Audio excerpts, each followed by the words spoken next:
Galaten 3:29. Indien gij nu van Christus zijt, dan zijt gij zaad van Abraham en naar de belofte erfgenamen.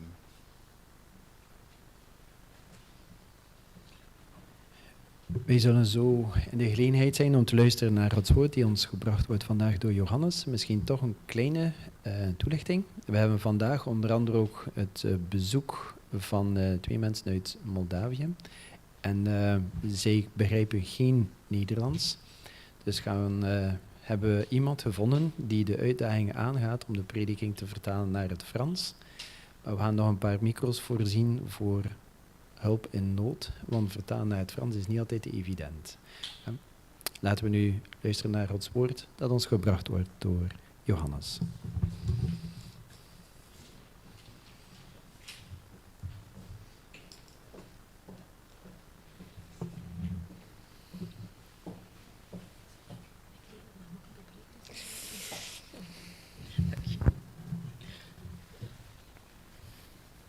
Goedemorgen iedereen. Bonjour tout le monde. We hebben net tekst gelezen inderdaad. Indien gij nu van Christus zijt, dan zijt gij zaad van Abraham en naar de belofte erfgenamen. Donc on vient juste de lire le texte. Si vous venez de Christ, bah alors vous venez d'Abraham et vous êtes comme la promesse des héritiers. Niet vorig kwartaal, maar het kwartaal ervoor was dat een tekst die voorkwam in een van de lesjes. En die kwam bij mij binnen. En fait, il y a un petit moment, ce texte, ça a été mis dans le petit livre d'école du sabbat, et ce texte, il est vraiment rentré chez moi. Door Christus, door Yahweh, de ik ben je in één rechte lijn, één pennetrek, verbonden met de belofte aan Abraham. En fait, grâce à Christ, grâce à Yahweh, le je suis, en fait, on va dire dans une ligne droite, tu es connecté avec la promesse d'Abraham. En erfgenaam. Et donc, tu es un héritier. Hoeveel inkt is daarvoor nodig? 17 woorden, 78 letters. Inderdaad, in één pennetrek wordt 3500 jaar gecomprimeerd en in het heden gebracht. Combien d'encre est-ce qu'on a besoin pour ça? En fait, c'est 17 mots, 78 lettres. Et donc, dans un trait de crayon, en fait, 3500 années, ça a été comprimé et ça a été, c'est venu dans le présent aujourd'hui. Die belofte die 3500 jaar geleden gegeven werd, is volgens Galaten 3, vers 29 vandaag nog steeds geldig. La promesse qui a été donnée il y a 3500 années, en fait, selon Galatiens, c'est toujours aussi pour aujourd'hui. Dit doet mij eigenlijk ook denken aan de tekst in Hebreeën 18, vers 8, die zegt van Jezus Christus, gisteren, heden en vandaag dezelfde. Er is niks nieuws onder de zon. Ça me fait aussi penser à un autre texte qui est mis en Hébreux 18, verset 8, que Jésus-Christ, c'est le même, hier, aujourd'hui et dans le futur. Il n'y a rien qui change. En de tekst raakte me, zoals waarschijnlijk iedereen al eens de ervaring heeft met een tekst, die onverwachts op een nieuwe manier binnenkomt, ook al is het al een gekende tekst. Et ce texte m'a vraiment touchée. Peut-être que vous avez déjà eu cette expérience aussi, avec un texte que vous connaissez déjà avant, mais tout d'un coup, ça vous touche énormément. Plots werd ik deel van het grotere geheel. Tout d'un coup, je suis devenue comme une partie d'un truc plus grand. En wat is die belofte met die zegen, waar ik erfgenaam van ben? Et c'est quoi exactement cette promesse avec cette bénédiction, que justement, moi je suis héritier de cette promesse? Wel ja, die staat in Genesis 17, vers 5. En hij zult niet meer Abraham genoemd worden, maar uw naam zal zijn Abram, omdat ik u tot een vader en een menigte volken gesteld heb. Ik zal u uitermate vruchtbaar maken en u tot volken stellen, en koningen zullen uit u voortkomen. Ik zal mijn verbond oprichten tussen mij en uw nageslacht, en hun nageslacht tot een eeuwig verbond, om u en uw nageslacht tot een God te zijn. En fait, la réponse, on trouve dans le verset en Genèse, chapitre 17, verset 5. Je vais essayer de le traduire, hein, désolé, j'ai pas de Bible en français. Ah, ou bien Or, oui. Si tu veux peut-être lire, ça va être plus facile. Ou tu veux me le donner, ça dérange pas? Merci. Ça va être plus facile. Donc, on est en Genèse 17, verset 5. Oups. On ne t'appellera plus Abram, mais Abraham, car je ferai de toi l'ancêtre d'une foule de nations. Je t'accorderai un si grand nombre de descendants qui constitueront des nations. Il y aura même des rois dans ta postérité. Je maintiendrai mon alliance avec toi, puis après toi avec tes descendants, de génération en génération, pour toujours. Ainsi, je serai ton Dieu et celui de tes descendants après toi. En dan in Genesis 18, vers 18 lezen we: Abraham immers zal voorzeker tot een groot en machtig volk worden, en met hem zullen alle volken der aarde gezegend worden. Et on lit aussi en Genèse chapitre 18, verset 18. Il doit devenir l'ancêtre d'un peuple grand et puissant. À travers lui, je bénirai toutes les nations de la terre. Een van mijn vorige preking ging over het eeuwig leven concept of connectie. Is het eeuwig leven een concept waar je kunt over praten of is het een connectie? Nu, er was één vers in de Bijbel die heel duidelijk stelde dat dit is nu het eeuwig leven dat u me kent, dat u God kent. Dus het gaat heel duidelijk over een relatie hebben met en al de rest zijn zegeningen die erbij komen. En ook hier... Dans une de mes autres prédications que j'ai données, j'ai parlé du fait, est-ce que la vie éternelle, est-ce que c'est un concept ou est-ce que c'est une connexion? Et là, c'est devenu clair que c'est vraiment une connexion, c'est aller en relation avec Dieu. En ook hier inderdaad in de verbondenheid met het nageslacht van Abraham, waardoor we erfgenamen zijn van de belofte en de zegen waarmee hij gezegend is. Et donc là aussi, on lit que dans la connexion avec les descendants d'Abraham, grâce à ça, on est devenus des héritiers de la promesse et on a aussi eu la bénédiction que lui, il a eu aussi. Dan is er hier ook wel zeker sprake van een connectie. We zijn door Christus relationeel verbonden met Abraham en zijn verbond. Donc vous voyez, il y a vraiment aussi ici une connexion parce que grâce à ça, on est connecté avec lui et avec ses paroles. Als we kijken naar Galaten 4, vers 28. En hij, broeders, zijt evenals Isaac, kinderen der belofte. Maar zoals destijds hij die naar het vlees verwekt was, hem die naar de geest verwekt was, vervolgde, zo ook nu. Maar wat zegt het schriftwoord? Zend de slavin weg met haar zoon, want de zoon der slavin zal in geen geval erven met de zoon der vrije. Daarom, broeders, wij zijn geen kinderen ener slavin, maar van een vrije. Alors le texte là, c'est Galatiens chapitre 4, verset 28. Quant à vous, frères, vous êtes des enfants, nés conformément à la promesse de Dieu, tout comme Isaac. Autrefois, le fils né conformément à l'ordre naturel persécutait celui qui était né selon l'Esprit de Dieu, et il en va de même maintenant. Mais que déclare l'Écriture? Ceci: chasse cet esclave et son fils, car le fils de l'esclave ne doit pas avoir part à l'héritage paternel avec le fils de la femme née libre. Ainsi, frères, nous ne sommes pas enfants de celle qui est esclave, mais de celle qui est libre. Het was inderdaad 28 tot 31. In plaats van 28 alleen. C'était verset 28 jusqu'à 31 qu'on a lu. Door Christus zijn wij net als Isaac, een vrije. Donc grâce à Christ, nous on est juste comme Isaac, on est libre.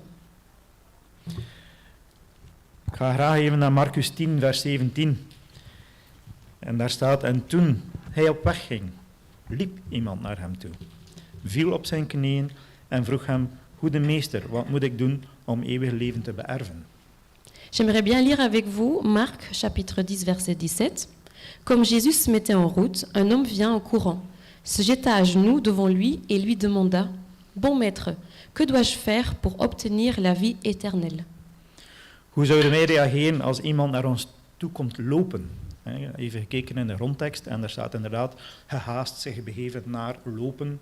Dat is echt het woord die daar gebruikt wordt. Comment est-ce que toi tu vas réagir si tu as quelqu'un qui vient vraiment en courant vers toi? Parce que quand j'ai regardé dans la version originale, c'est vraiment mis avec pression, vraiment pressé, quelqu'un vient près de Jésus. Dus iemand komt naar u toe lopen met de vraag om gered te worden. Hoe dat hij moet gered worden. Quelqu'un vient courir vers toi avec la question: qu'est-ce que je dois faire pour être sauvé? Ik denk met alle boeken en folders die we aan het verspreiden zijn, zouden we heel blij zijn en heel enthousiast als dat gebeurt. Je pense que notre réaction, ça serait vraiment très content, très enthousiaste avec tous les livres et tous les dépliants qu'on est en train de distribuer. We zouden hem, haar uitnodigen naar bijbelstudies, naar de kerk. On invitera cette personne pour venir à l'église et suivre des études bibliques. En zeker ook vooraan getuigenis komen brengen als ze wordt opgeroepen om getuigenissen te brengen. Et Ik heb nu iets meegemaakt en er is iemand gewoon naar mij toe komen toelopen om te weten hoe hij moet gered worden.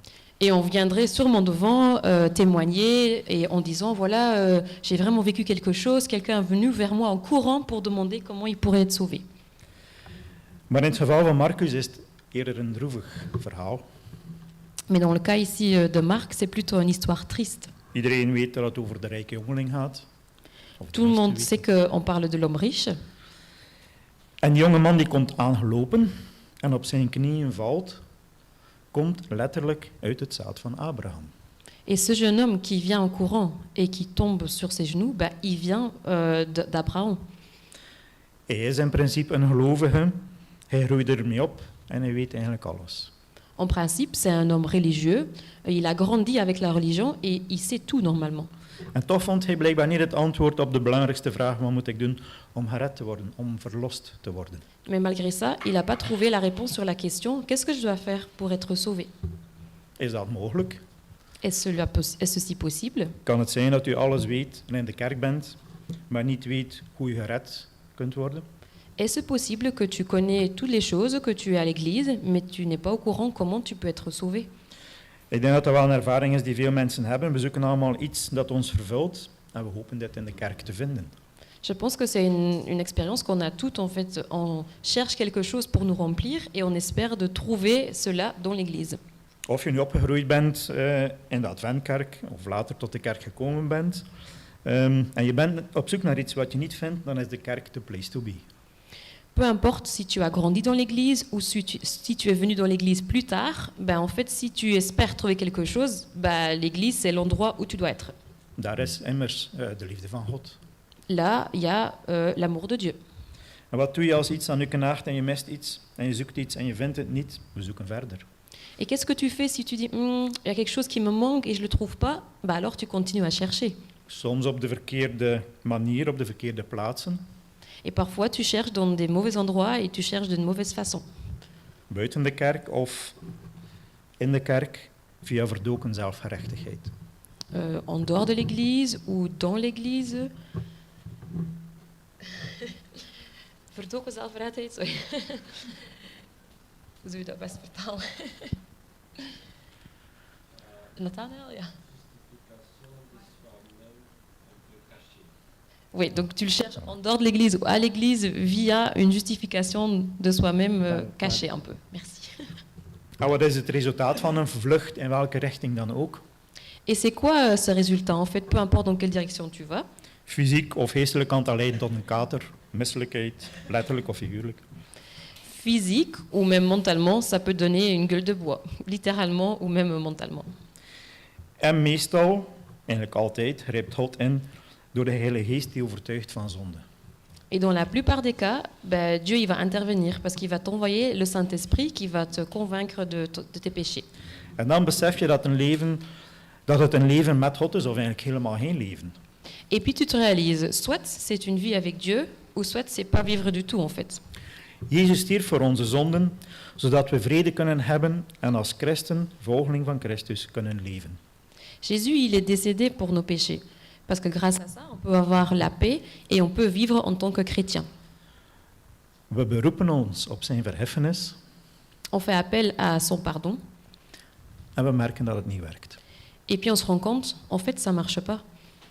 Waarom niet? Pourquoi pas? Is er misschien iets dat we koesteren aan de zonde, waardoor we ze niet helemaal willen loslaten? Est-ce qu'il y a peut-être quelque chose qu'on aime bien au niveau de la péché et donc on veut pas la lâcher complètement? En dan s'avonds voor het slapen gaan, of als je al in je bed ligt, beseffen dat het je weer niet gelukt is die dag. Et puis au soir, ou quand tu es déjà dans ton lit, bah, tu te réalises, bah voilà, aujourd'hui, de nouveau, je n'ai pas réussi. Maar hé, daar is Jezus.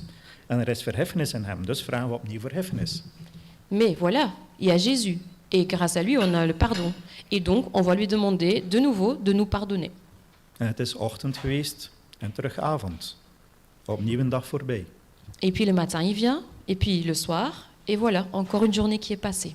Terug hetzelfde avondgebed.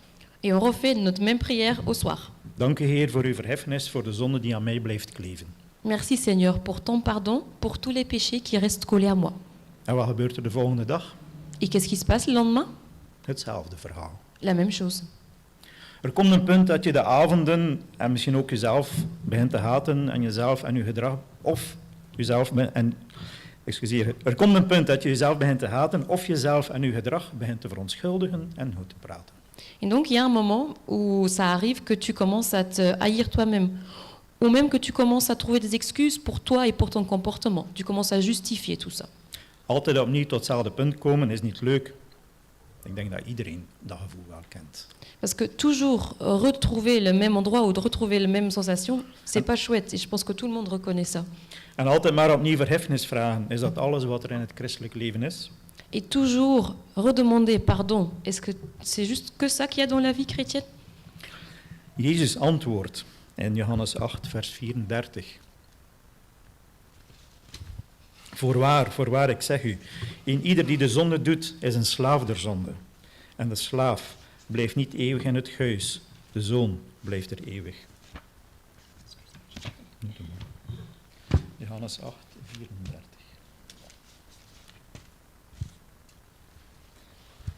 Et Jésus, en fait, il répond sur cette question dans Jean, chapitre 8, verset 34. Jésus leur répondit, « Oui, je vous le déclare, c'est la vérité.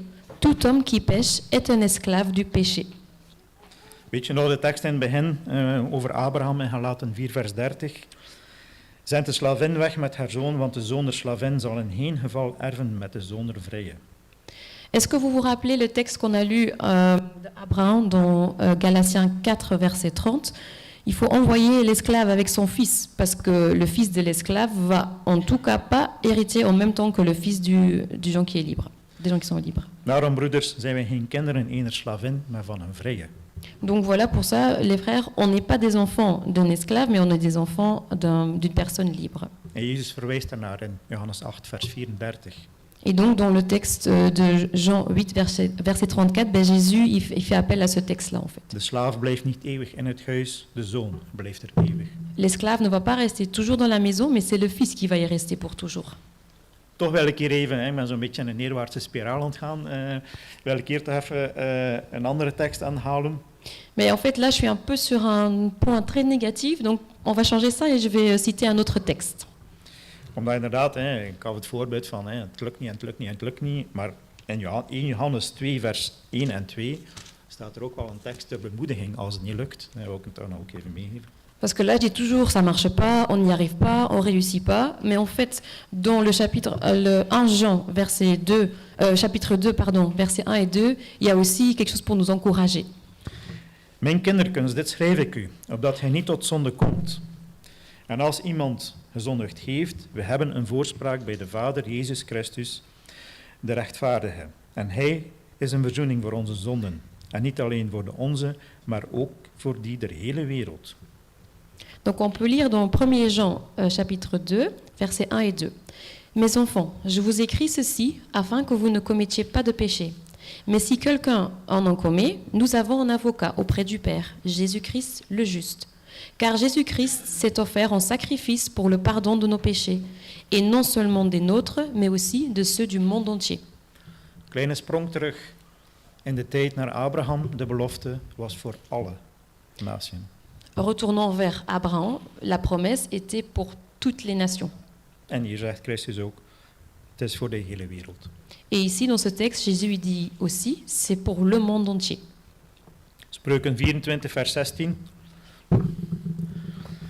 Want de rechtvaardige valt 7 maal, doch staat weer op. Maar de goddelozen struikelen in rampspoed. Alors on peut lire en Proverbe chapitre 24, verset 16. Un honnête homme peut tomber très souvent sous le coup du sort, il s'en relève toujours. Het eerste deel kennen we allemaal goed, denk ik. De rechtvaardige valt 7 maal en doch staat weer op. En we trekken ons daar ook aan op. Dat is heel goed. La première partie, on connaît toute. Hein. Un honnête, il tombe souvent, mais il se relève à chaque fois. Et ça, c'est très bien. En dan inderdaad gaat het verder, de goddelozen struikelen in een rampspoed. En het is misschien bijna misdadig om onszelf een keer te gaan vergelijken, eventueel, met die goddelozen die struikelen in rampspoed. Mais plus loin, il est mis, mais les malfaiteurs sont terrassés par l'adversité. Et c'est peut-être une fois une bonne chose de nous comparer avec ces malfaiteurs. Vergeet niet, de rijke jongeling was het zaad van Abraham. n'oublions pas, l'homme riche, il faisait partie de la famille d'Abraham. De Israëlieten waren het zaad van Abraham en God wilde hem op een gegeven moment vernietigen. Les Israélites, ils venaient d'Abraham aussi, mais quand même, à un certain moment, Dieu a voulu les enlever. En Mozes is moeten tussenkomen. Et Moïse y a dû intervenir. En toch zegt Jezus tijdens zijn leven op aarde, Et Jésus, il dit quand même, pendant sa vie ici sur terre, in Matthäus 3, vers 9, beeld u niet in dat gij bij jezelf kunt zeggen, wij hebben Abraham tot vader, want ik zeg u, dat God bij machte is uit deze stenen Abraham kinderen te verwekken. on peut lire en Matthieu 3, verset 9, et ne vous imaginez pas que pour vous, vous pouvez dire, ah, on a Abraham en tant que père. Parce que je vous dis que Dieu, il est même capable de faire des enfants d'Abraham de ces pierres par terre ici. Dus neem niet zomaar alles vanzelfsprekend aan. Donc on ne doit pas tout accepter et trouver comme normal, comme voilà, c'est bon pour nous. Voorzichtigheid geboden, nederigheid aanbevolen, als je over je redding spreekt, want alles is door de genade Gods. Si on parle de tout ça, il faut être humble, il faut être prudent, parce que tout est grâce à la grâce de Dieu. Maar Jezus zegt zelf dat wie de zonde doet, een slaaf is van de zonde. Cyclus van vallen, vallen, vallen. Is dit de vrijheid? Is dit alles wat er is? Mais Jésus même, il dit que qui fait du péché ou qui pêche, ben c'est une esclave du péché. C'est un cycle de tomber, tomber, retomber et retomber. C'est ça la liberté? Est-ce que ça c'est tout ce qu'il y a? Goed nieuws moet ons blij maken, toch? La bonne nouvelle, normalement, c'est censé nous rendre heureux. Oui. De vraag is, waar is dat goede nieuws dan? Mais la question c'est, c'est où en fait cette bonne nouvelle? C'est quoi la bonne nouvelle? Veel mensen vinden het niet of blijven op een bepaald punt steken en vinden dus finaal ook niet ten volle die vrede. Beaucoup de gens ne trouvent pas cette bonne nouvelle, ou ils s'arrêtent à un certain point, et donc finalement, ils ne trouvent pas non plus la paix.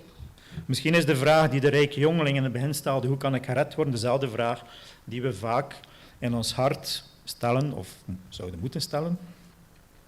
Peut-être que la question que l'homme riche il se posait au début, comment est-ce que je puisse être sauvé? Ben, c'est la même question que nous, on se pose souvent dans notre cœur. Hoe kan ik gered of verlost worden? Comment est-ce que je peux être sauvé? Ik heb er tussen haakjes bij gezet van bepaalde zaken. Et j'ai noté entre parenthèses de certaines choses. We hebben misschien allemaal het idee van ik ben gered door en we kunnen invullen en dat zal kloppen. En toch blijven die zaken kleven aan ons, die misschien finaal wel een struikelblok kunnen worden in onze redding. Parce que tu peux dire je suis sauvé par, et puis voilà, tu peux remplir, mais peut-être qu'il y a quand même certaines choses qui restent collées à nous et qui après empêchent qu'on soit sauvé, quoi.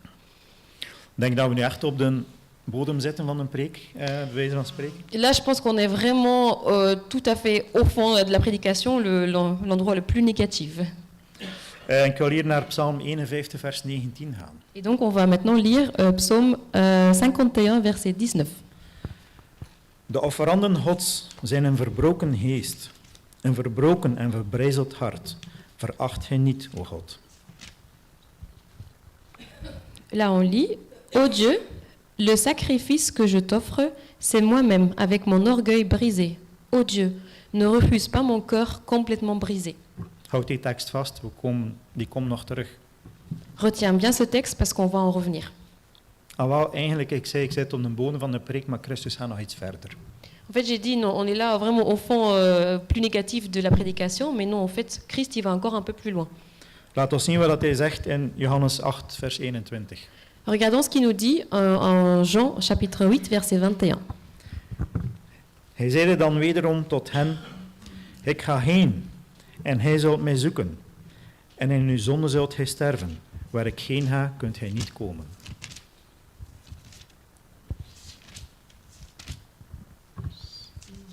Vers 21.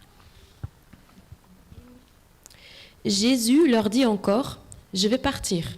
Vous me chercherez, mais vous mourrez dans votre péché. Vous ne pouvez pas aller là où je vais.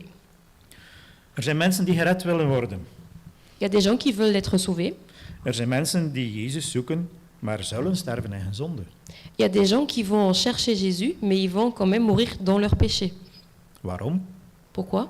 Want Jezus zegt toch, wie zoekt die vindt. Parce que Jésus, il a quand même dit, celui qui cherche, il trouve. En hier zegt hij, je zult mij zoeken en in uw zonde zult gij sterven. Et là, il dit, vous allez me chercher, mais en fait, dans votre péché, vous allez mourir. Waarom? Pourquoi? Johannes 8, vers 24, een paar versen verder, heeft Jezus eigenlijk het antwoord. Jésus donne la réponse quelques versets plus loin. Jean 8, verset 24. Ik heb je dan gezegd dat gij in uw zonde zult sterven. Hij refereert naar zijn eigen woorden, een paar versen daarvoor. C'est pourquoi je vous ai dit que vous mourrez dans vos péchés. Donc là, il redit la même chose que par rapport à quelques versets avant. Want indien gij niet gelooft dat ik het ben, dat ik ben de ik ben, zult gij in uw zonden sterven. Car vous mourrez dans vos péchés si vous ne croyez pas que je suis qui je suis.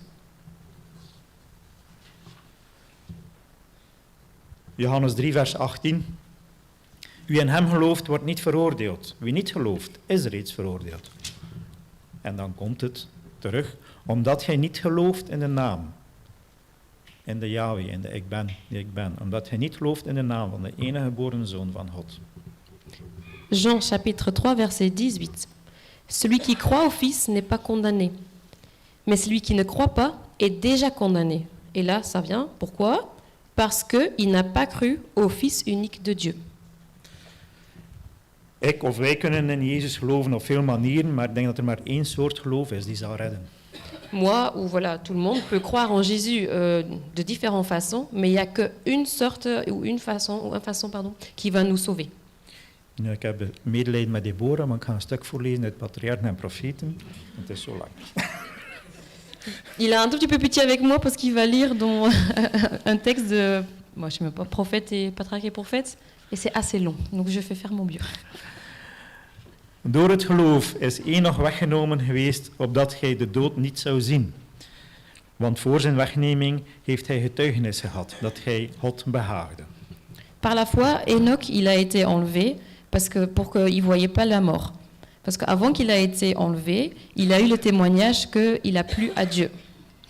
In het midden van een wereld die wegens haar ongerechtigheid ten verderven gedoemd was, leefde Enoch in zulk een nauwe omgang met God, dat de dood hem niet kon schaden. Au milieu d'un monde qui, suite à son injustice, était condamné, Enoch y vivait tellement proche de Dieu que la mort ne pouvait pas le nuire. De heiligheid van deze godsman is de maatstaf die iedereen moet bereiken, die door Jezus in de toekomst van de aarde gekocht zullen worden. La sainteté que cet homme a montré, en fait, c'est notre exemple. Ça, ce niveau-là, on doit tous y arriver. Grâce à Jésus, dans le futur de la terre, ils vont être achetés. De ongerechtigheid zal alsdan ook overhand hebben, evenals het was voor de zondvloed. L'injustice par terre, ça va être tellement important comme à l'époque avant zondvloed. Avant le déluge. Le déluge. Voilà, donc comme dans l'époque avant le déluge. Toch een stukje overslaan. Ja. Ik ga een stukje overslaan, maar het gaat gewoon, dat spreekt over de eindtijd en dergelijke meer. Maar dan kan ik eigenlijk op ons betrekken. In navolging van Enoch zullen zij de wereld, de toekomst, de scheren verkondigen, dat gaat over ons, en haar waarschuwen voor het oordeel dat de overtreder zal treffen. Donc juste comme Enoch, en fait, on va parler aux gens dans le monde du futur de notre Seigneur et on va prévenir les gens pour le jugement qui va tomber sur chacun qui a péché.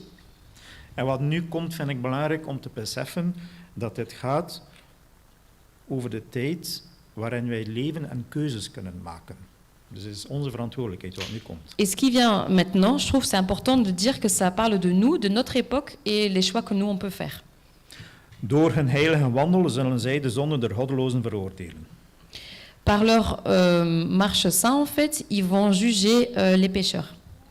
En gelijkerwijs Enoch van de aarde weggenomen werd voordat de zondvloed haar bedekte, Et comme Enoch, il a été enlevé de la terre avant que le déluge l'a couverte. Excuseer me, kan ik een stuk weggelaten dat ik niet mocht weglaten? Attends, Om een punt te maken, sorry. j'ai laissé tomber une phrase que j'aurais pas pu pour vraiment y arriver à comprendre. Intussen zal het volk de scheren, juist als Enoch deed, Entre-temps, le peuple de Dieu, juste comme Enoch il l'a fait, reinheid van hart najagen, ils vont chasser la pureté de leur cœur, zijn wil betrachten, essaient de faire sa volonté, totdat het beeld van Christus in hen wordt vertoond. jusqu'à ce que l'image de Dieu est reflétée par eux, en fait. Maar dat gaat over ons die leven en keuzes maken. Donc ça, en fait, ça parle de nous qui vivons maintenant et qui faisons des choix. En dan helemaal op het einde van dat stuk haalt Ellen White de tekst aan waaraan Paulus zegt, wij zullen, als het allemaal voorbij is, we zullen wel niet allen ontslapen, maar wij zullen aan veranderd worden in een punt destijds, in een ogenblik. Et tout à la fin, Ellen White, elle réfère au texte où l'apôtre, il dit, on va pas toutes se réveiller, mais on va toutes être changées dans un seul moment, vite fait comme ça. En met dat stuk te lezen wil ik het excuus wegnemen dat ik toch vaak gehoord heb vroeger in de kerk. Et en lisant ce texte, je veux enlever l'excuse que moi j'ai entendue souvent dans l'église, Dat alles dan in een oogwenk wel zal goed gemaakt worden. que là, à la fin, tout va devenir bon, juste comme ça, vite fait, dans une seconde. Dat is eigenlijk een leugen. En fait, ça c'est un mensonge. Het is nu C'est maintenant. dat wij bepalen hoe dat mensen naar ons kijken, wat dat wij uitstralen, de keuzes die we maken en of dat wij effectief geloven in de naam van Yahweh. C'est maintenant, par les choix qu'on fait, que les gens ils nous voient, ils nous regardent et qu'ils vont voir, est-ce qu'on croit réellement dans le nom de Yahweh? Dat zal er dan voor zorgen dat dan alles in een ogenblik, onze fysieke toestand, veranderd wordt. Parce que tout cela va faire en sorte que, à la fin, tout va changer en une seconde. Als u niet gelooft in de ik ben, Si tu ne crois pas dans celui qui a dit « je suis », dan zal u sterven in uw zonden. alors tu vas mourir dans tes péchés. De enige manier om niet te sterven in uw zonden is om in Jezus te geloven als de ik ben. La seule façon dont tu vas pas mourir dans tes péchés, c'est de croire en Jésus qui dit « je suis ». We zijn allemaal Adventisten en weten dat Jezus de ik ben, de Yahweh is. On est tous des adventistes, donc on sait que le « je suis », ça c'est Yahweh. Wat betekent dan om te geloven in Jezus, de ik ben? Alors qu'est-ce que ça veut dire croire en lui, en Jésus, en celui qui a dit « je suis ». Het volk Israël was in gevangenschap en ze riepen naar God. En God hoorde hun geroep. Le peuple d'Israël, ils étaient emprisonnés et donc ils ont crié de l'aide à Dieu. Et Dieu, il a entendu leurs cris. En God riep Mozes en ontmoette Mozes. Et Dieu, donc, il a appelé Moïse et il a rencontré Moïse. In vers 7 tot 8 zegt God dat hij hun geroep gehoord heeft en gekomen is om hen te verlossen. En versets 7 et 8, Dieu, il leur dit, j'ai entendu tes cris et je suis venu pour vous sauver. En Mozes is eigenlijk niet volledig overtuigd en heeft zijn twijfels en zegt, maar ja, als ze me vragen wat is uw naam, wat moet ik hun dan zeggen? Mais Moïse n'était pas convaincu complètement. Il y avait des doutes et il disait, mais si jamais ils me demandent c'est quoi ton nom, qu'est-ce que je dois leur répondre? En toen zei God tot Mozes, ik ben, die ik ben. Et Jésus, il a répondu à Moïse, je suis qui je suis. En hij zeide al dus, zult hij tot de Israëlieten zeggen, ik ben, heeft mij tot u gezonden. Donc Dieu, il disait à Moïse, comme ça tu vas dire au peuple d'Israël, je suis, m'a envoyé vers vous. Het is de ik ben, is de naam van onze God, waarin hij komt om ons te verlossen van onze zonden. Je suis, c'est le nom de notre Dieu sur lequel il va venir pour nous sauver. Ik ben is de naam in wie we moeten geloven. We moeten geloven in Jezus als de ik ben. Je suis, c'est le nom en qui on doit croire. On doit croire en Jésus comme celui, c'est le je suis. Er is maar één manier om onszelf te verlossen van de slavernij der zonde, zoals de Israëlieten, en dat is te geloven Il n'y a in Jezus de ik ben.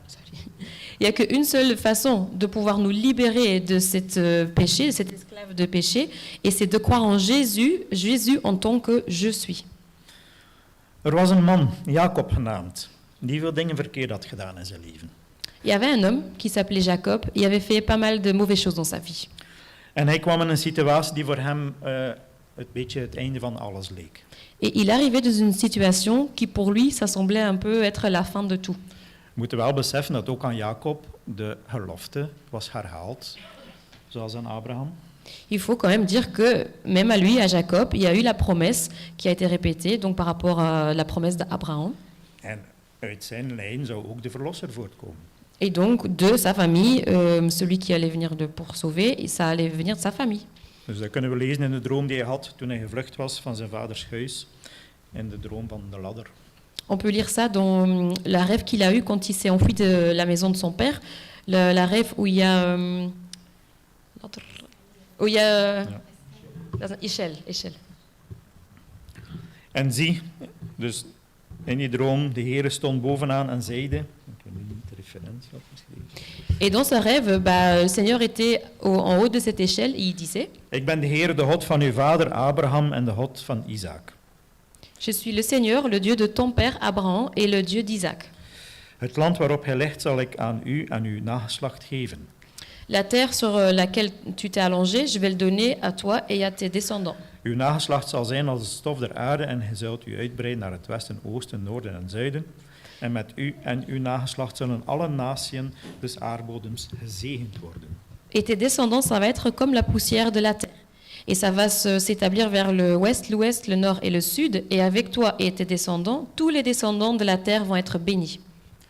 En zie, ik ben met u en ik zal u behoeden. Zegenen en behoeden, ergens kennen we dat denk ik vanuit... Et je suis avec toi et je vais te garder partout où tu vas. Entre garder ou sauver et bénir, on connaît ça de quelque part. En ik zal u wederbrengen naar dit land. Et je vais te laisser revenir dans ce pays. Want ik zal u niet verlaten. Car je ne vais pas te laisser. Wat zei Christus toen hij vertrok? Ik zal u niet achterlaten als wezen.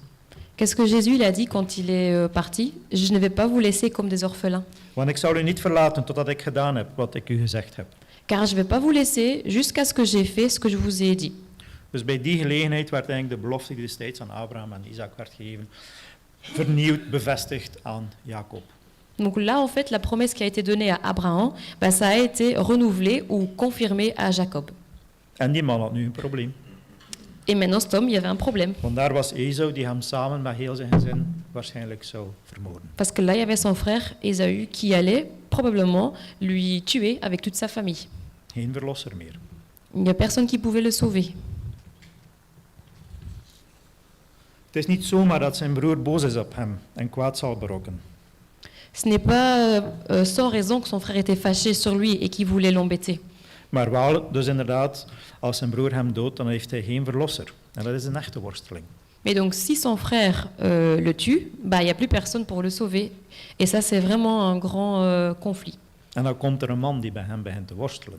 Et puis, il y a un homme qui arrive et qui commence vraiment à se battre avec lui. Dit lezen we in Genesis 32, vers 24. On lit ça en Genèse 32, verset 24. Een man worstelde met hem tot de dag aanbrak. Toen deze zag dat hij hem niet overmocht, sloeg hij hem op zijn heupgewricht, zodat Jacobs heupgewricht ontwricht werd, terwijl hij met hem worstelde. Toen zeide hij, laat mij gaan, want de dageraad is gekomen. Maar hij zeide Jacob, ik laat u niet gaan, tenzij hij mij zegent. On lit, au cours de la nuit, Jacob se leva, prit ses deux femmes, ses deux servants et ses enfants. Il leur fit traverser... pardon, c'était verset 25. Il resta seul, et quelqu'un lutta avec lui jusqu'à l'aurore. Quand l'adversaire vit qu'il ne pouvait pas vaincre Jacob dans cette lutte, il le frappa à l'articulation de la hanche, et celle-ci se déboîta. Il dit alors, « Laisse-moi partir, car voici l'aurore. » « Je ne te laisserai pas partir si tu ne me bénis pas, répliqua Jacob. Iets later vertelt die engel tegen Jacob dat hij de overwinning behaald heeft. Un peu plus tard, cet ange raconte à Jacob qu'il a eu la victoire. Wat is die overwinning of een overwinning behalen? C'est quoi la victoire ou avoir la victoire? Is dat je geen zorgen meer hebt, geen problemen, geen pijnen? Est-ce que ça veut dire que tu n'as plus jamais des douleurs ou des problèmes ou des inquiétudes?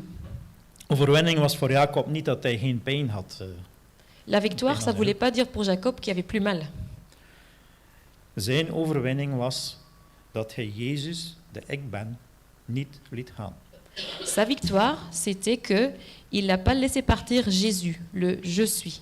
Hij zei tegen hem, ik laat u niet gaan, tenzij hij mij zegent. Il a dit, je ne te laisserai pas partir si tu ne me bénis pas. Er was de belofte aan Abraham en later dus ook aan Jacob, dat door zijn zaad alle geslachten en naties op aarde zullen gezegend worden. Il y a la promesse d'Abraham et donc plus tard aussi à Jacob que par ses descendants, tout le monde, toutes les nations sur terre, ils vont être bénis. Voor alle mensen van alle tijden. C'est pour toutes les personnes, pour tous les temps. Die zegen is voor u en mij. Cette bénédiction, elle est pour vous et pour moi. Wat is die zegen? C'est quoi cette bénédiction? Ik gebruik meer en meer ChatGPT om dingen op te zoeken. Ik vind het interessant, artificiële intelligentie, maar in plaats van naar woordenboeken te gaan, krijg je heel snel een algemene visie wat mensen denken of wat gedacht wordt over een bepaald onderwerp. Moi, j'aime bien utiliser ici ChatGPT, donc l'intelligence artificielle. Au lieu de regarder dans le dictionnaire, j'aime bien regarder un peu les idées des gens en général, qu'est-ce qu'ils disent sur certaines choses. En daar, ik lees gewoon wat, ik heb dat gisteravond nog een keer ingetikt en het volgende kwam daaruit voort. Et donc hier soir, j'ai tapé bénédiction dans ChatGPT et voilà, la suivante sort de là. In de Bijbel wordt de zegen, ik heb gewoon gevraagd, wat is Gods zegen? J'ai juste demandé, c'est quoi la bénédiction de Dieu? Ik wou nog bijzetten volgens de Bijbel, maar ik heb dat bewust niet gedaan, gewoon wat is Gods zegen? Et je voulais mettre selon la Bible, mais je l'ai exprès, je l'ai pas fait. J'ai juste mis, c'est quoi la bénédiction de Dieu? In de Bijbel wordt de zegen van God gezien, dan krijg ik het antwoord, in de Bijbel wordt de zegen van God gezien als iets wat zowel materiële als spirituele overvloed kan brengen. Et la réponse de ChatGPT, c'est, dans la Bible, la bénédiction de Dieu est vue comme quelque chose qui peut ramener de la prospérité au niveau matériel et aussi spirituel. Het kan ook een belofte inhouden van een leven in harmonie met God, C'est aussi une promesse d'une vie en harmonie avec Dieu. waarbij de zegen niet alleen in welvaart zit, maar ook in vrede, gezondheid, wijsheid en een sterk geloof. Et donc du coup, cette bénédiction ne va pas te ramener que des choses matérielles qui sont bien, mais aussi de la paix, la santé, l'intelligence et une bonne religion ou une bonne croyance. En dat vond ik het wel leuk om lezen, gezien de tekst over de zegenbelofte aan Abraham. Gaat ChatGPT verder. Een bekend voorbeeld hiervan is de zegen die God aan Abraham gaf, waarin hij de belofte hem te leiden en een groot volk van hem te maken, dat ook anderen zou zegenen.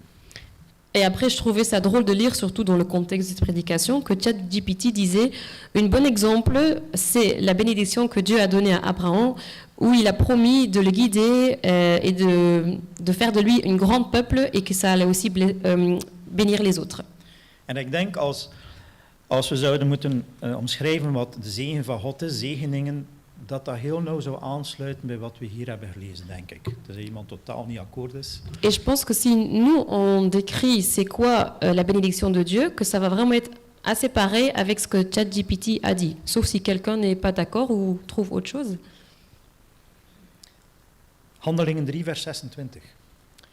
Actes chapitre 3, verset 26. Daar staat de definitie van Gods zegen.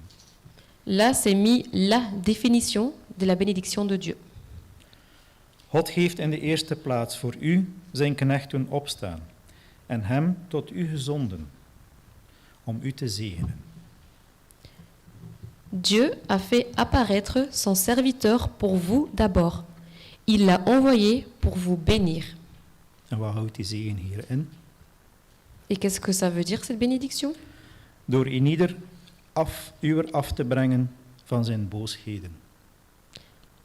En détournant chacun d'entre vous de ses mauvaises actions. Ik weet niet of je snapt waar een ding begint samen te komen. Je ne sais pas si vous voyez comment les choses commencent à se mettre ensemble. Je zult niet gered worden als je niet gelooft in mijn naam. Vous n'allez pas être sauvé si vous ne croyez pas dans mon nom. De ik ben spreekt hier, La personne je suis parle ici. zegent Il bénit.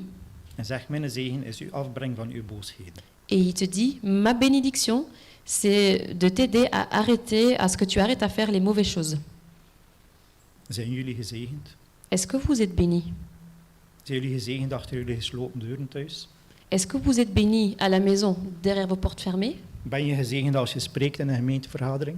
Est-ce que tu es béni quand tu parles pendant une réunion de l'Église? Zijn jullie waarlijk gezegend? Est-ce que vous êtes vraiment béni? Als de zegen is uw afbrengen van uw boosheden, Si la bénédiction, ça veut dire vous détourner de vos mauvaises actions, wat is het omgekeerde dan van de zegen van God? C'est quoi alors l'inverse de la bénédiction de Dieu? Ik ben niet op zoek achter één woord. Ik denk dat iedereen zegen en direct een ander woord. Ik ben niet op zoek achter dat woord, ik ben op zoek wat dat woord betekent. Je ne suis pas en train de trouver un seul mot, parce que tout le monde, si on dit bénédiction, l'inverse, mais c'est pas ça que je veux. Je veux savoir, ça veut dire quoi ce mot? Johannes 12, 39 vers 41. On va lire dans Jean chapitre 12, versets 39 jusqu'à 41. Hierom konden zij niet geloven, omdat Jesaja elders gezegd heeft, Hij, de ik ben die ik ben, de Yahweh, Hij, heeft hun ogen verblind en hun hart verhard, dat zij niet met hun ogen zien, met hun hart verstaan en zich bekeren en hen genezen. Het ene is, zegt hij, God, ik zegen u en ik wend u af van uw boosheden. Het andere is, zegt God, je blijft erin en ik zou dat er niet uitgeraakt. Ésaïe a dit aussi pourquoi ces gens ne pouvaient pas croire. Dieu a rendu leurs yeux aveugles. Il a fermé leurs intelligences afin que leurs yeux ne voient pas, que leur intelligence ne comprenne pas. Et voilà pourquoi, dit Dieu, ils ne se tournent pas vers moi pour que je les guérisse. Donc en fait, Dieu, il a dit soit tu viens vers moi et je vais te bénir et tu vas te détourner de tes mauvaises actions, ou soit tu ne me crois pas et là tu resteras dedans. Bent u gezegend? Est-ce que vous êtes bénis? Is het u opgevallen dat God niet zegt dat hij sommige of bepaalde delen van uw zonde, uw boosheden zal afwenden? Est-ce que vous avez remarqué que Dieu il ne dit pas qu'il va vous détourner de certaines de vos mauvaises actions? Zijn belofte is dat zijn zoon Jezus gekomen is om u allemaal te zegenen, zodat iedereen zal worden afgebracht van al zijn slechte daden. Ah pardon, j'ai mal traduit. En fait, est-ce que vous avez remarqué que Dieu il dit pas qu'il va certains d'entre vous détourner de vos mauvaises actions? En fait, non. Sa promesse, c'est qu'il a envoyé son Fils Jésus pour vous bénir tous. Que tout le monde est détourné de ses mauvaises actions. Je zegt niet, het is oké en daar zal ik niet aan denken en dat is oké en dat zal ik...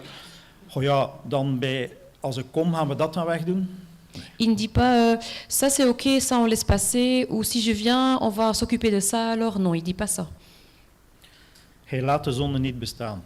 Il ne laisse pas exister la Zijn péché. zegen is dat hij u en mij vastneemt en ons verwijdert van de zonde. Sa bénédiction, c'est qu'il prend toi et moi dans ses bras et il nous enlève de la péché. Zijn zegen is om de macht van de zonde over u en mij te breken. Sa bénédiction, c'est en fait qu'il casse la pouvoir que la péché elle a sur nous. Hoe denk je dat het was toen Jacob tot God sprak in zijn passage die we lazen? Comment vous pensez que c'était quand Jacob y parle à Dieu dans le passage qu'on vient de lire? Hoe zei hij precies, ik laat je niet gaan tot je me zegent? Comment il a dit ça exactement? Je ne te laisserai pas partir jusqu'à ce que tu m'as béni. Laten we het lezen in de Bijbel in Hosea 12, vers 3 tot 4. Lisons dans la Bible, dans Osée, chapitre 12, versets 3 et 4. De Heer heeft een rechtsgeding met Juda. Hij gaat Jacob straffen voor zijn wandel. Naar zijn daden zal hij hem verhelden. In de moederschoot bedroog hij zijn broeder. En in zijn mannelijke kracht streed hij met God. Hij streed tegen een engel en overwon. Hij weende en smeekte hem om genade. Donc Osée, chapitre 12, versets 3 et 4. Le Seigneur est en procès avec les gens de Juda. Il va intervenir contre le peuple de Jacob pour sa mauvaise conduite. Il fera revenir sur ce peuple le mal qu'il a commis. Jacob n'était pas né, qui se jouait déjà de son frère. Une fois devenu homme, il combattit contre Dieu. Nee, alleen 4. Hij weet het. Hij wil ook lezen. Hij weet het. Jacob pleura et demanda grâce. Ik laat u niet gaan, totdat je mij zegent. Maar hij weende en smeekte om die genade. Jacob il disait, je ne te laisserai pas partir jusqu'à ce que tu m'as béni, mais on lit, il pleura et il demanda la grâce. Hij zei dat niet in zelfvertrouwen, van ik laat u niet gaan. Il n'a pas dit ça avec plein de confiance, genre je te laisse pas aller. Zo van, ik bepaal wat er hier gebeurt. Genre c'est moi qui décide qu'est-ce qui va arriver ici. God, hij maakt deel uit van mijn religie. Dieu, toi tu fais partie de ma religion En jij hebt niet recht om weg te gaan. et toi tu n'as pas le droit de partir. Nee, niks van dat. Non, c'était pas comme ça. Er staat, hij weende. Hij Il smeekte. est écrit, il pleura et il demanda sa grâce. Want vanmorgen over nederigheid in de Sabbatschool. Ce matin, dans l'école du sabbat, on a parlé d'être humble. Ik wil nogmaals herhalen. Voorzichtigheid geboden. Nederigheid aanbevolen als je over je redding spreekt. Et je vais encore une fois répéter, il faut être prudent, il faut être humble quand tu parles d'être sauvé. Oeps. Hij huilde toen hij zei, ik laat u niet gaan. Il pleura quand il disait, je ne te laisse pas partir. Hij wist dat Jezus hebben en niet loslaten zijn enige kans was. Il savait que tenir Jésus et ne jamais le lâcher, c'était sa seule chance. Er was veel pijn voor hem op dat moment. Il y avait beaucoup de douleur pour lui à ce moment-là. Omdat God hem door de Heilige Geest duidelijk maakte dat zijn enige hoop op verlossing is om Jezus niet los te laten. Parce que Jésus lui a fait comprendre par le Saint-Esprit que sa seul espoir d'être sauvé, c'est de jamais lâcher Jésus. De Bijbel zegt ons dat de Heilige Geest komt om ons te verlossen van zonde. La Bible nous dit que le Saint-Esprit va venir pour nous libérer de notre péché. Heeft de Heilige Geest ons overtuigd van zonde? Est-ce que le Saint-Esprit, il nous a déjà convaincus de notre péché? En wat doen we als de Heilige Geest ons overtuigt van zonde? Et qu'est-ce qu'on fait après si le Saint-Esprit nous a convaincus de notre péché? Is onze reactie soms van liever niet, zwijgt een beetje? Est-ce que notre réaction, elle est parfois non, je préfère pas, tais-toi un tout petit peu. Ik heb er nu niet zo nood aan, ik wil me echt goed wentelen in mijn, vul maar in. Maintenant, j'en ai pas vraiment besoin. Je veux vraiment rester là où je suis avec, et tu peux remplir. Ik vind het niet leuk dat je me erop aanspreekt. J'aime pas que tu parles de ça à moi. Weet je waarom God ons zijn geest zendt om ons te overtuigen van zonde? Est-ce que tu sais pourquoi Dieu, il nous envoie son esprit pour nous convaincre de notre péché? Hij overtuigt ons alleen maar van zonde, zodat hij het kan wegnemen. Il vient nous convaincre de notre péché afin qu'il puisse l'enlever, Om ons te kunnen zegenen. afin qu'il puisse nous bénir. De Bijbel zegt ons dat hij zichzelf gaf voor onze zonde, Christus. La Bible nous dit que Jésus-Christ, il s'est donné lui-même pour notre péché. Hij gaf zichzelf om deze zonden te krijgen. Hij kocht de zonde. Il s'est donné lui-même pour récupérer nos péchés, pour acheter notre péché. Hij kocht u en mij met al onze zonden. We behoren hem toe met al onze zonden. Il vous a acheté, et il m'a acheté aussi avec tous nos péchés. On appartient à lui avec tous nos péchés. Laat hem ze wegnemen. On peut lui laisser les enlever. Kunnen zien.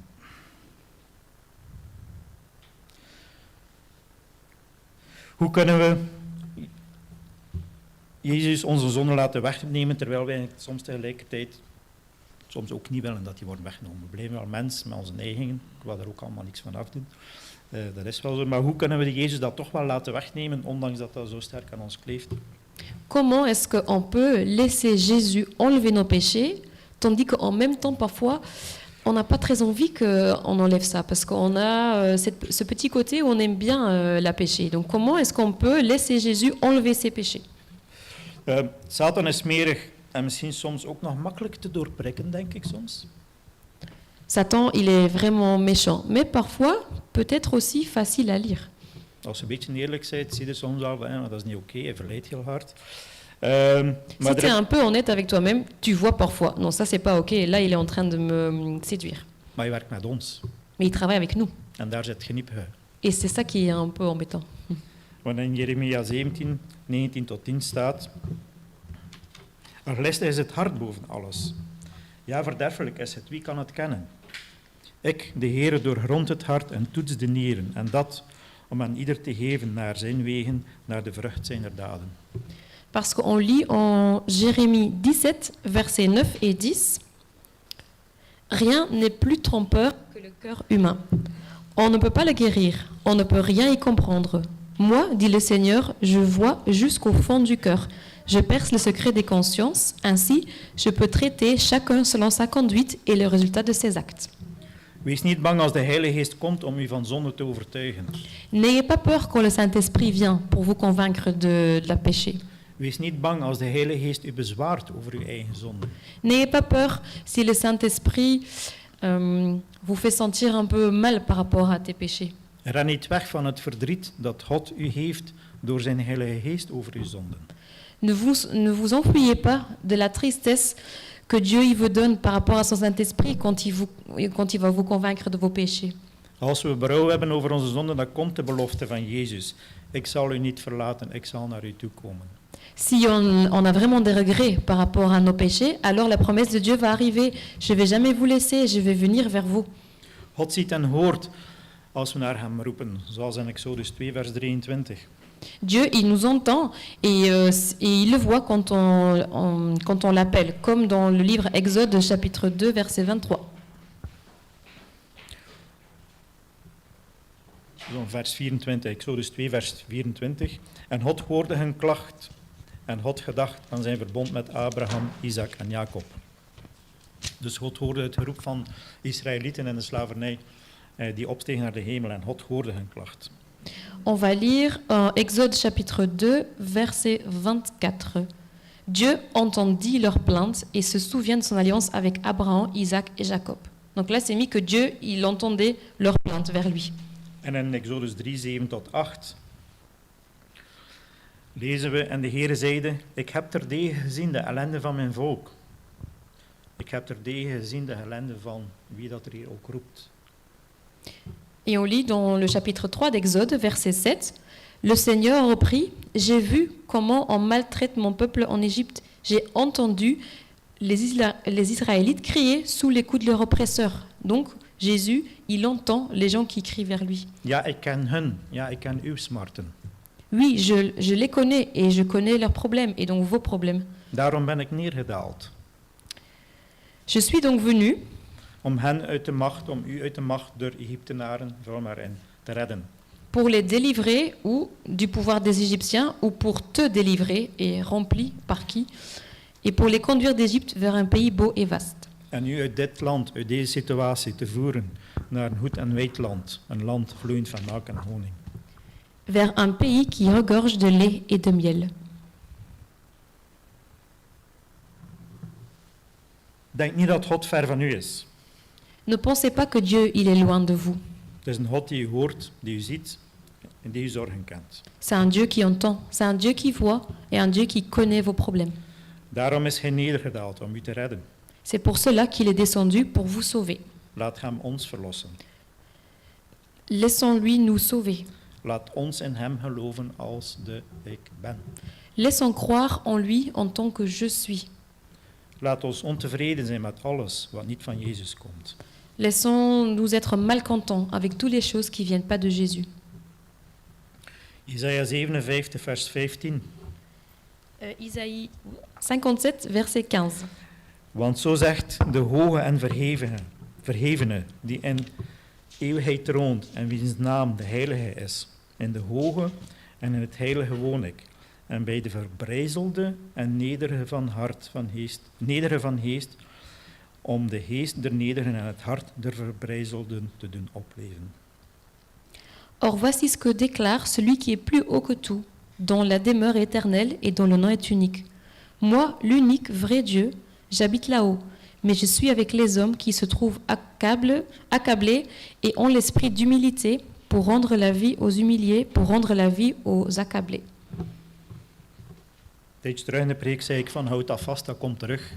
Psalm 51 was dat.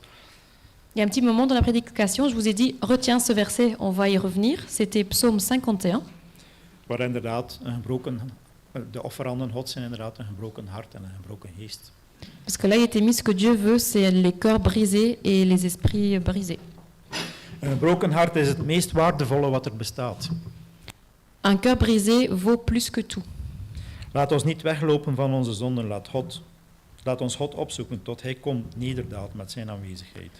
Essayons de ne pas nous enfuir de nos péchés, mais restons chercher Dieu jusqu'à ce qu'il descend avec sa présence.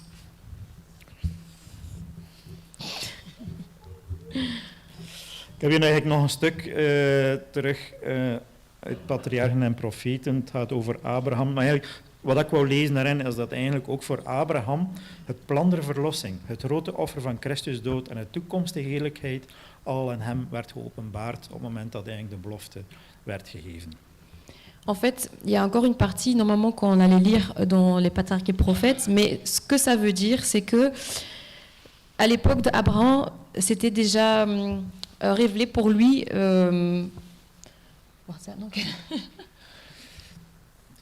Dus dat had Ah oui, donc le grand sacrifice de la mort de Christ et après, dans le futur, toutes les bonnes choses qui allaient suivre, c'était déjà ouvert pour lui en fait. Abraham, il était déjà au courant de tout ça.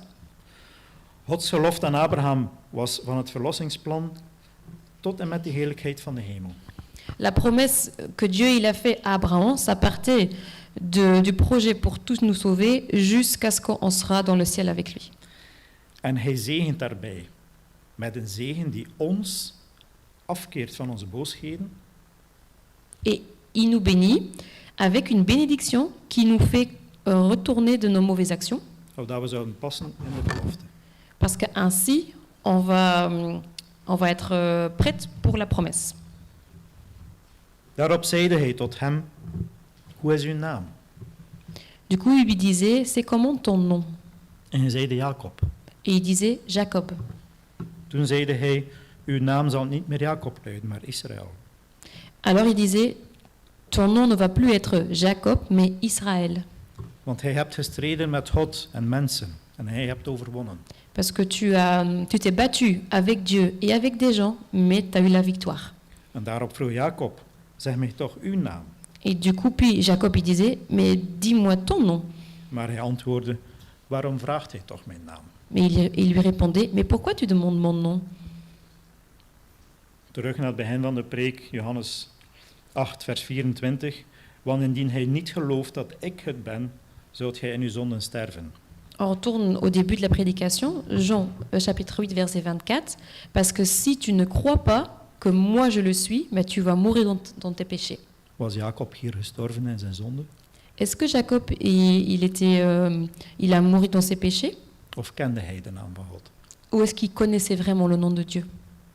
Daarom dat God zegt, waarom vraagt hij mijn naam? Hij kent mij. C'est pour ça que Dieu il a dit, pourquoi tu demandes mon nom? Tu me connais.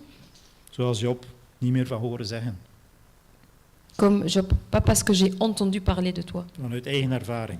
mais par ma propre expérience. En God zegende hem daar. Et Dieu, il l'a béni là, à cet instant. Als een boeteling en verslagen kleefde hij de engel aan. Hij weende en smeekte hem om een zegen.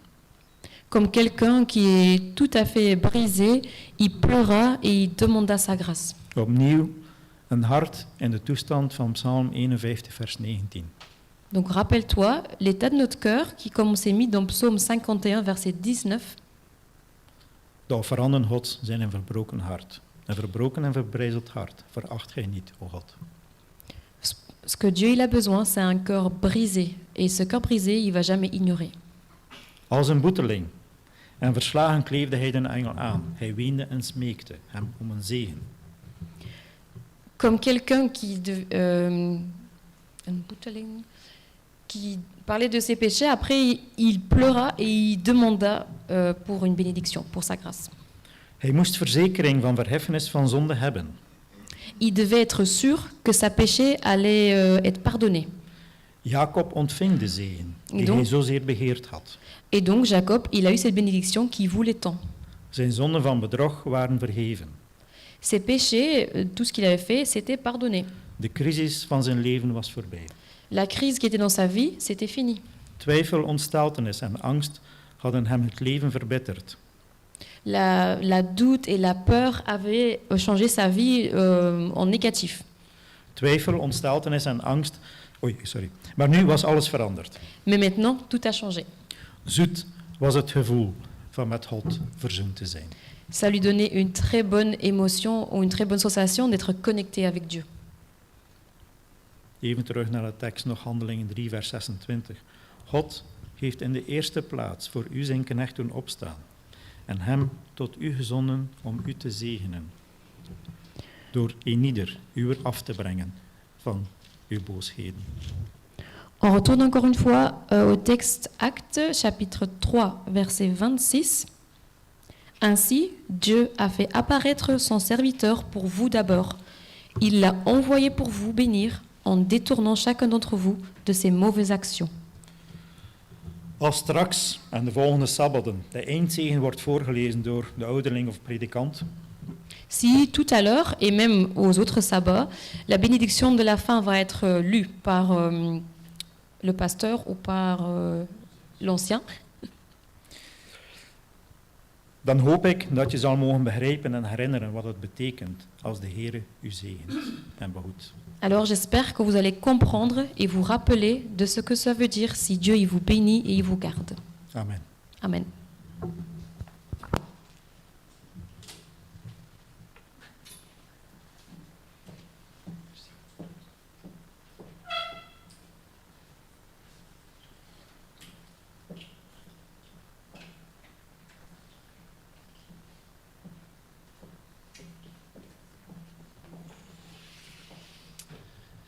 Amen. We kunnen nu overgaan tot een samenzang. En hiertoe hebben wij het lied